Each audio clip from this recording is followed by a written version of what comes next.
My father was 14 when he immigrated from Ecuador to Queens, New York. One of 5 brothers, now one of 2 still alive. Shortly after my Tío Jaime passed away in 2022, I visited my grandmother in Astoria. She was on oxygen and sick with pulmonary fibrosis, the same illness that had taken her son, my Tío Yuma, years before. I felt compelled to ask her about her faith. Mine was still new, still forming. Hers had been steady my entire life. 2 of her sons had passed, and I couldn't help but ask, "Have you ever been mad at God?" "Never," she replied to me. She shook her head with certainty, like she had never even thought of it before. A year later, she passed. I was 16 years old during that conversation. That one word changed my entire life. My mustard seed of faith bloomed and grew. So when, just 2 years later, my father fell ill with pulmonary fibrosis, and we had to sell our home in California and move to Texas, my grandmother had already prepared me. And I know she prepared my father too. Because in the year leading up to his transplant, he woke up every day with a smile and faith in God that he would survive. And he did. On the day of his surgery, I remembered my grandmother, and I realized faith is not believing everything will be okay. It is knowing that no matter what happens, God will lead you through it. When I began this project, I didn't want to just observe faith. I wanted to understand it more honestly. I realized this couldn't be a reflection of who I am without first acknowledging where my faith comes from, my family, my experiences, the moments that have shaped me. But my faith doesn't and hasn't grown alone. It's formed, challenged, and strengthened in community, through people who live it differently than I do. So I turned to someone who guides others in their faith. I went to campus ministry at Fordham to speak with its leader, someone who not only practices faith, but helps others find it, question it, and return to it. I wanted to understand faith beyond my own experience, not just what it is, but how it works. How does faith take shape in the lives of students who are stressed, distracted, searching? In a city like New York, fast, overwhelming, and often indifferent. How do people come to faith here? How do they lose it and find it again? And what does it mean to guide others through that process?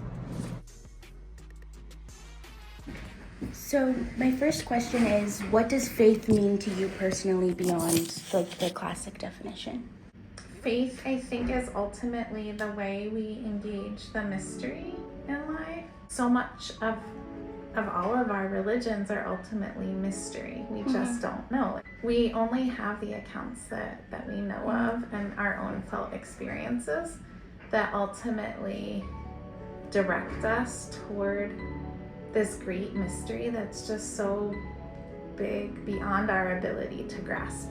Like, yes. God is beyond anything on a human level that we can even begin to get our minds around. So mystery is this great word that we have to kind of neatly say, like, what we can't say. Yes. And so I think faith is believing even when we can't prove it. It's being able to trust our feelings and our knowledge and our belief that God is, even if we can't say what exactly God is, and never really will be able to use language that's so limited to describe something that's so unlimited. My next question is, how have you witnessed students at Fordham struggle with their faith? Faith, especially religious faith, is such a journey, a lifelong journey that and we're human, so we're going to struggle and wrestle with it as we go through life. In terms of our students, I think what's unique about college students in general, but those especially who are away from home for the first time, is that you're becoming your adult selves. You're growing from the households that you were raised in and the families that you're raised in into a sense of more independence. And that would be true for our commuter students too, but is especially palpable for those who are like living away from home or living on their own nearby, where you start to think about, what is it that I believe? You know, I know what my parents have raised me with, but it's the time where you start really appropriating that in the way that is true to yourself, and starting to think about, not just in terms of religion, but in all facets of your value systems and your life choices. Who am I, and how do I want to live my life? And so I think when that comes to faith, it's really important that we wrestle with it. It's really important to question it. And it's really important to think about, what does this mean for me individually at this point in my life? And what do I want it to mean for me going forward? So I think sometimes one of the things students wrestle with is the fact that they're wrestling. Yeah. And it's like, no, it's actually a good thing, to reassure them that we should be engaging in these questions. We should be thinking about them. They should be really wrestling with the meaning and value that their faith has to themselves and the way they want to live it out in the world. I think I also see students, especially some of our Catholic students, kind of wrestling with that, like, what does it mean to be a person of faith in a world that doesn't necessarily value that in the same way?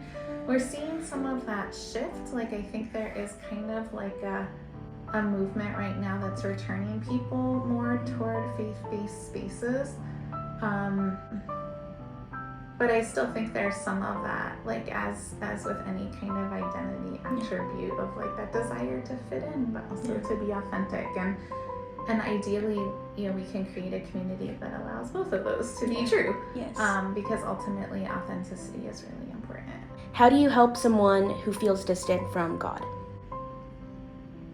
The only real experience of God that we have is through the world that God has created and the other people that are part of that. So that's our experiences, it's our relationships. And so when those things are tough and are really challenged, when we go through grief, when somebody does something really harmful, when these, maybe you don't have the love of a parent that is healthy, that can make it really hard to think about God loving us and being close to us. At the same time, it can be an opportunity to find strength and healing in prayer and in God and in the community of saints and other people of faith. Even in some of the hardest circumstances, we can find, what are those like rays of light? Who are the people that have been there? Where do you find comfort? What's a place you go to find peace? Like, I would call that a spiritual experience too, and invite that as an opportunity to like where God is trying to meet you in your suffering. So those are some little examples. Catholic theological belief that God created us in God's image and likeness and loves us unconditionally. And so I think a lot of times when we wrestle with a relationship with God, we're wrestling with the image of God that we have of God, and try to, have like, sometimes it's more of a judgmental God, or a God who like wants us to feel guilty. And there are like these aspects as being in relationship with a person. There are times we don't get it right and we need to like reconcile and heal and move forward. But ultimately, God welcomes that, right? And welcomes us back no matter like how broken or how hurt or how much we don't always live up to our end of the relationship. So I think that can be a point of working with people on relationship with God too, is just like, what does God mean to you? Like, what is your image of God when you think of who and what God is? And maybe sometimes we need to shift that a little bit and grow in it from like a childhood understanding that we're taught in like catechesis, or pick up just from our limited childhood sense to a more adult relationship. So in a city like New York, what makes faith harder and what makes it stronger? the things that makes it harder is something that also like makes it more meaningful when you do in your own faith, and that is that New York City gives you the option to believe or to not believe, to go to church or to not go to church, to pick what church you go to find what faith community you want to be part of, to choose 50 million other things to do instead of pray or go to church or engage in service. You know, like we have so many choices of how to spend our time, that and so many different ways to encounter people and communities and pressures that might be fun and wholehearted, but like fill our calendar before prioritizing. And I think not everywhere has that. Like there's some towns and communities, I think, where you still have this like culture where like everybody goes to church on Sunday, and maybe there's only one or two churches in your neighborhood or your town. So it's like, it's kind of known if you're not there or not, right? So, but that doesn't mean you believe it. It means you're showing up. Yeah. You know? Yeah. And then finally, can faith exist without certainty? It has to. Like that's, I think by definition, if we were certain, it wouldn't be faith anymore. It would just be knowledge. So I think, yeah. Perfect. That was a great answer. Thank you so much. Listening to someone who guides others in their faith, I realized that faith is not always strong or certain. It is something people return to again and again. I expected faith to be something stable, something people either had or didn't, but I learned that for many, it is inconsistent, questioned, and rebuilt over time. My grandmother never questioned God, but I am learning that faith can exist even in questioning. And maybe that is what connects all of us. Not certainty, but the willingness to keep believing anyway.